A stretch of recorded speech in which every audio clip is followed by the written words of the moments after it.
La ilaha illalloh Muhammadur Rasulullohni desa jannatga kiradi. Biz nega namoz o'qiyapmiz bo'lmasa?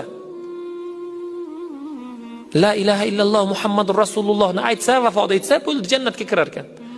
Siz dunyoda namoz o'qimagan bo'lsangiz, masjidga qatnamagan bo'lsangiz, gunohlar sodir etmagan bo'lsangiz, ota-onani duosini olgan bo'lsangiz, la ilaha illallohni aytasizda, ayta olasizda. Bo'lmasa tilaylanmaydi. Perivalda bir kishini vafot etganini men juma amr ma'ruflarda aytganman. Avtohalokat bo'lyapti. Jon talvasasida odamlar aylanib aytayaptiki, la ilaha illalloh Muhammadur Rasululloh deng, deyapti.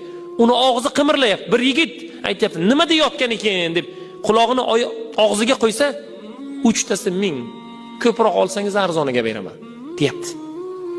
Ko'katchi bola ekan. Siz bugun la ilaha illalloh Muhammadur Rasulullohni tagida nima yotadi?